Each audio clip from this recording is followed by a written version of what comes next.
Queridos irmãos, vamos prestar atenção mais nas nossas atitudes, nas nossas palavras e nos nossos pensamentos. Não deixar o diabo dominar, mas sim decidir andar sempre com Deus e andar sempre em amor. Vamos a mais um Amor, o caminho para a vitória. Você está encurtando seus dias ou está prolongando? Compreenda, podemos encurtar nossos dias ou prolongá-los por meio de andar em amor e fazer aquilo que Deus nos mandou fazer. Precisamos julgar a nós mesmos, para que o Senhor não precise fazê-lo. Principalmente nessa área de andar em amor e discernir o corpo de Cristo. Então, ao seguirmos essas orientações, não seremos condenados com o mundo. Quando minha esposa e eu ainda morávamos no Texas, fui orar em favor de um homem que tinha líquido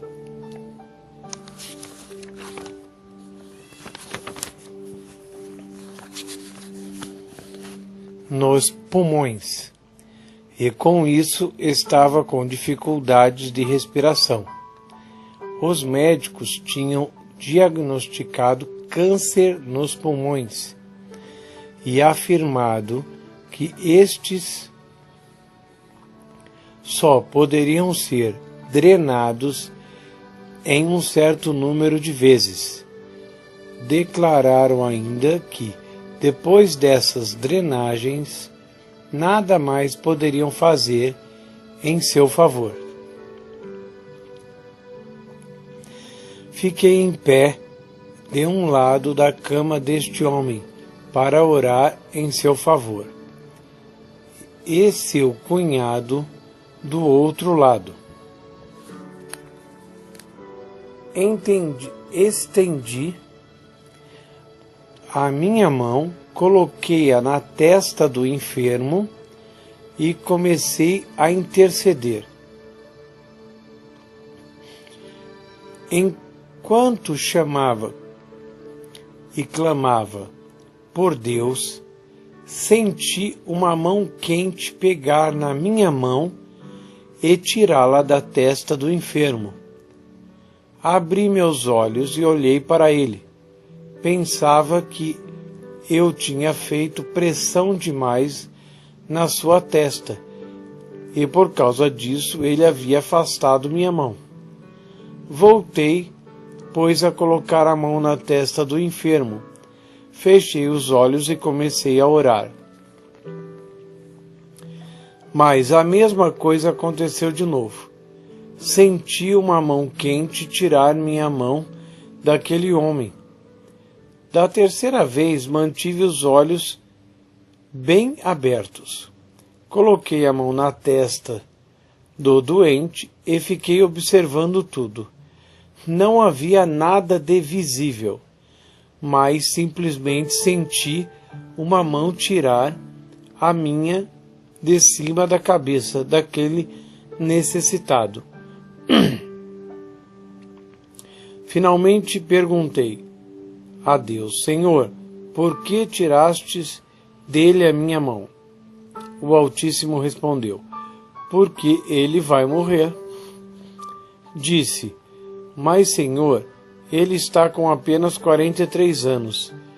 Tu nos prometeu vida longa. Ele é muito jovem para falecer.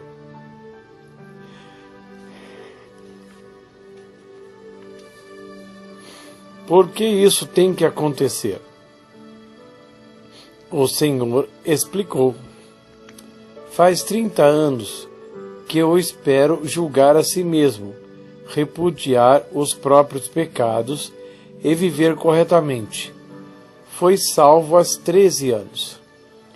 Certa vez curei-o quando quebrou sua coluna, depois de ter abandonado a esposa e passado a viver no adultério.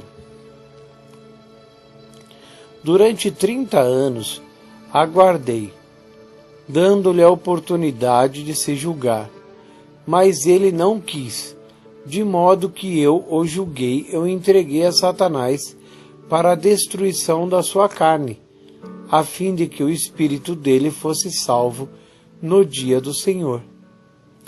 Por isso, não mexa com ele, e deixe que caminhe para o lar celestial. Ele está pronto agora. Para mim, tudo isso era uma revelação nova, pois eu não sabia nada com relação a este homem.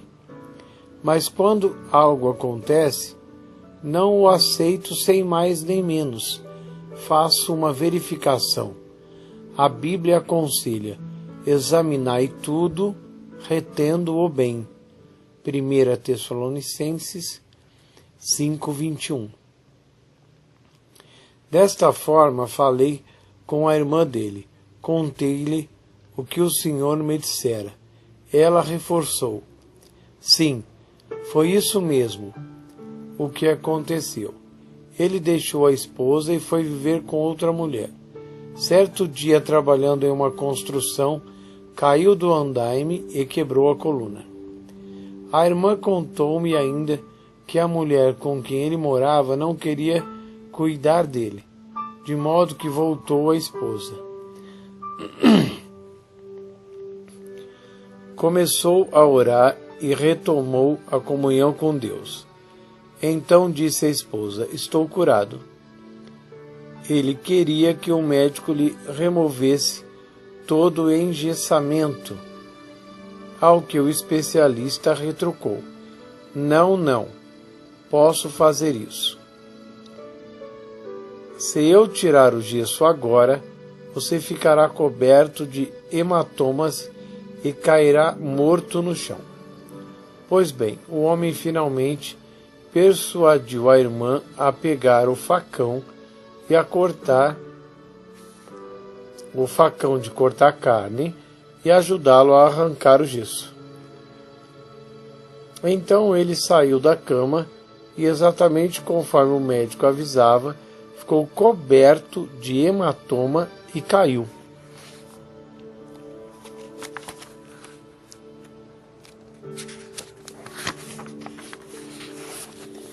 Caiu no chão, como morto, mas então de repente levantou-se, completamente curado. Nem por isso, porém, julgou a si mesmo. Deus tinha me avisado.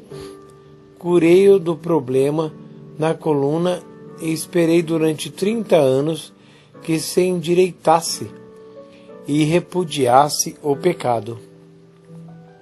Pois bem, estando em pé naquele quarto, intercedendo pelo homem, não orei mais.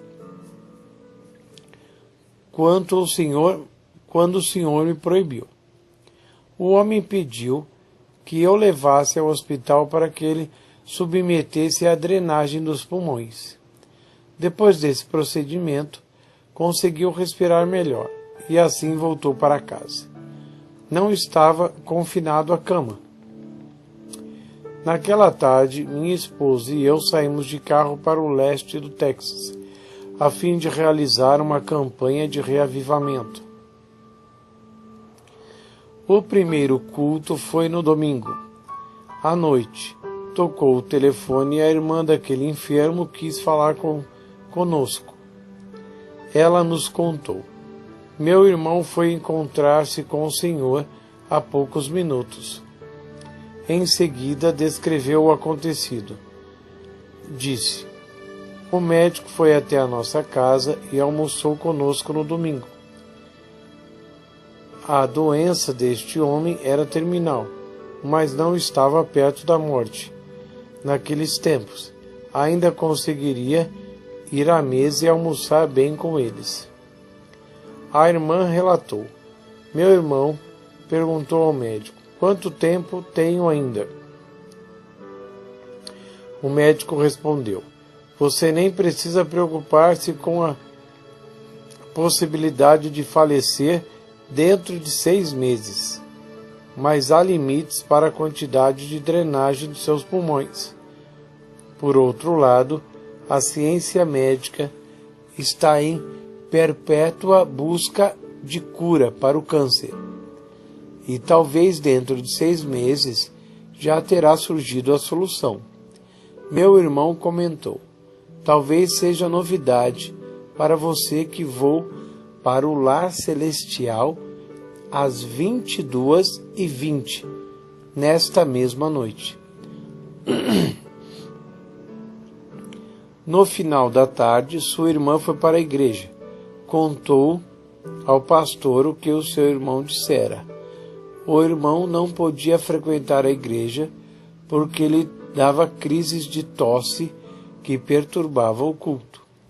Por isso ficava em casa, depois da reunião.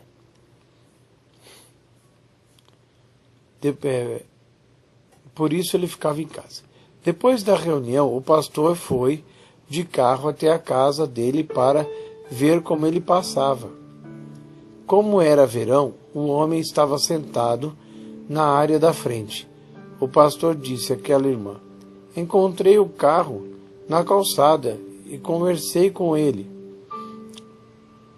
A área da casa dava para a calçada, de modo que o ministro conversou com o homem sem sequer descer do carro. Perguntei a ele: como está? Ele respondeu: estou ótimo. Pensei comigo mesmo: são quase 8 horas, 20 horas, agora mesmo. E ele me parece estar muito bem. Não vai morrer até as 22h20. Aqui está sentado na frente da casa conversando comigo. E com isso continuei minha viagem para casa. Mal tinha entrado pela porta da frente, disse esse pastor. Tocou o telefone. Era a irmã daquele homem contando-me: meu irmão morreu às 22h20, exatamente conforme dissera. Não era esse, por certo, o melhor de Deus. Não era da perfeita vontade do Pai que ele morresse aos 43 anos, mas sim que vivesse sem doenças ou enfermidades. No entanto, aquele indivíduo recusava-se a julgar a si mesmo e recusava-se em andar no amor.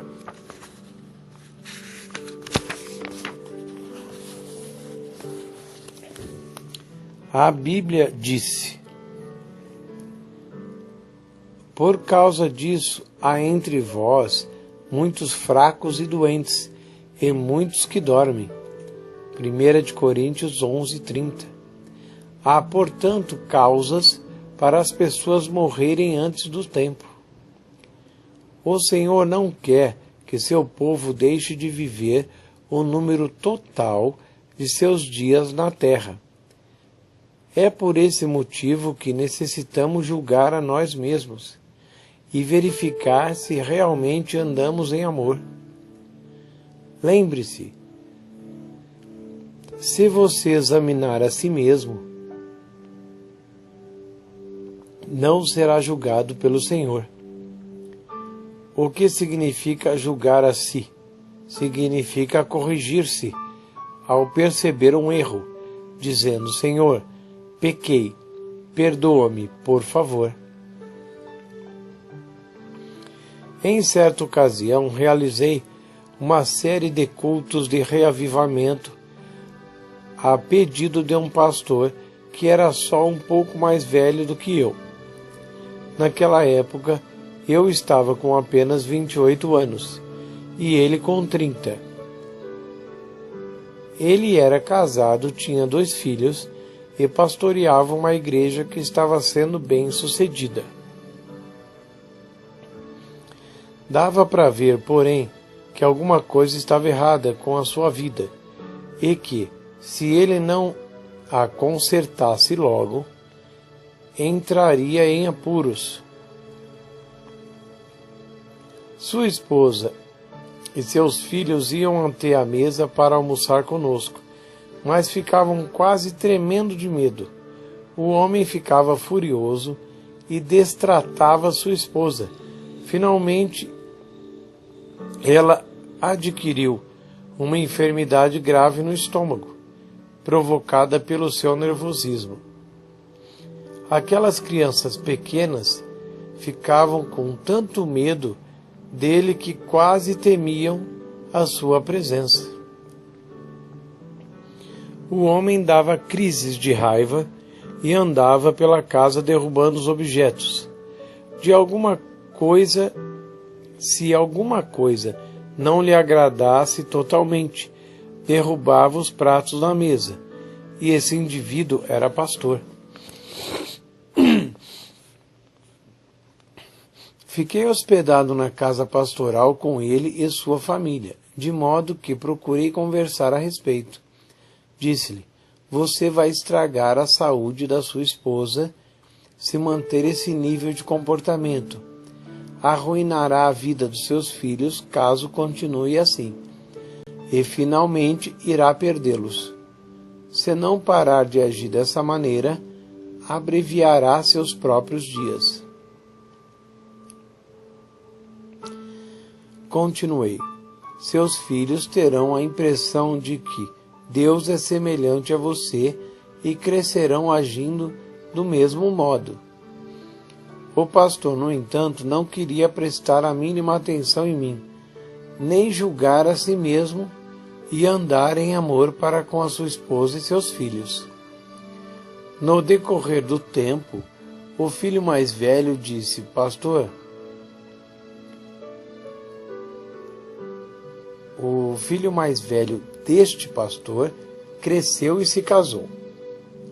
Foi salvo e recebeu a plenitude do Espírito Santo, mas começou a agir exatamente conforme fizera seu pai.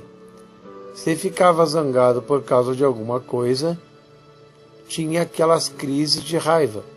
A esposa não quis tolerar isso, abandonou-o e foi morar com os pais. Pois bem, ele ficou furioso e resolveu ir buscá-la à força na casa dos pais dela. E assim foi até a casa do seu sogro. Deu murros na porta e gritou: ela é minha esposa, e vim pegá-la. Seu sogro não quis abrir a porta. Comunicou-se através da porta fechada, porque sabia como o rapaz ficava quando tinha crises de raiva, dizendo: ela não vai com você. A saúde dela foi estragada. Seus nervos estão esfarrapados. Embora seja sua esposa, ficará bem aqui, até você aprender a se comportar como um homem e um cavalheiro.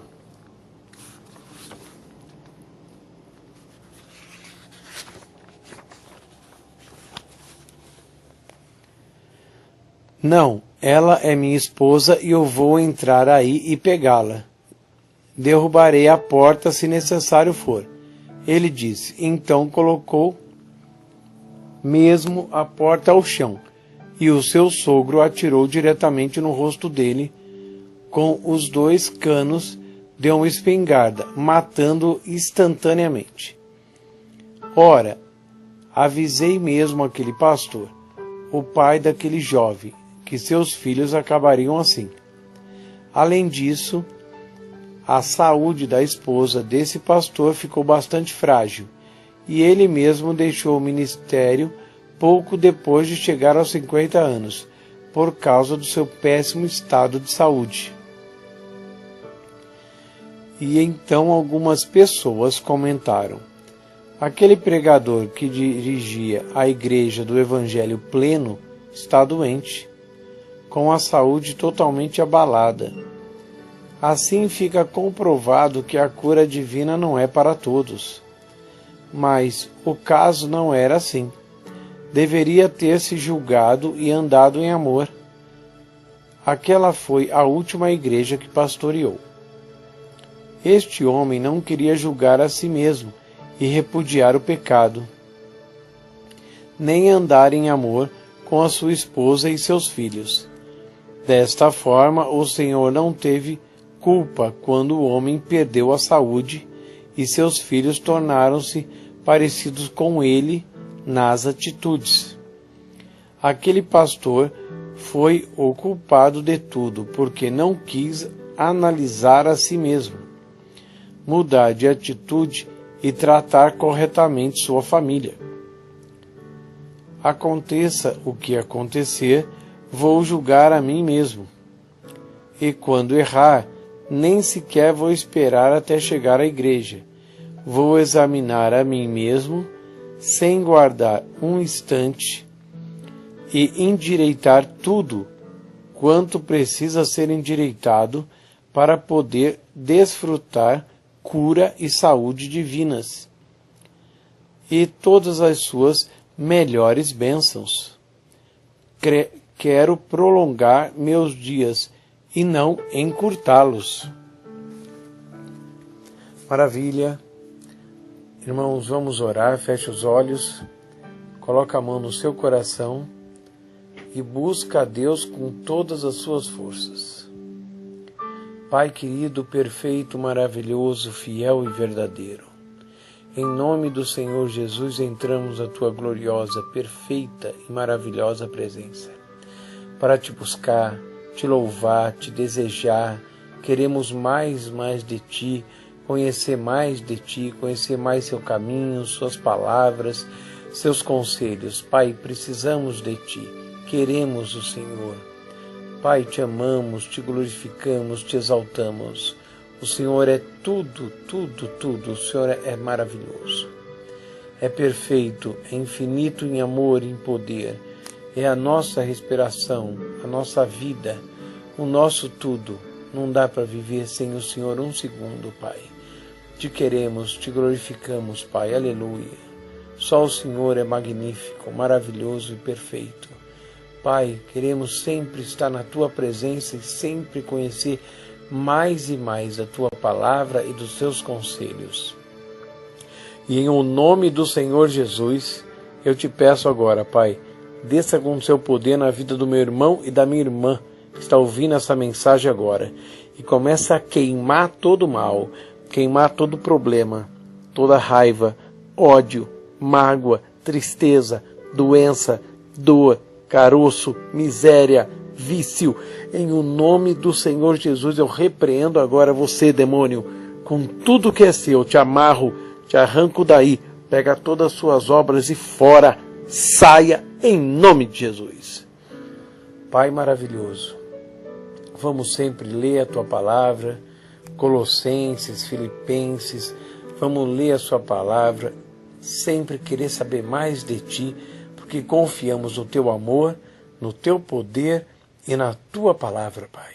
Pai, muito obrigado por nos amar tanto e sempre ter promessa maravilhosa, porque a Bíblia é uma carta de amor para nós. E o Senhor diz, somos mais que vencedores em Cristo, e o Senhor vai nos fazer um sucesso. Pai, muito obrigado. Amém e amém.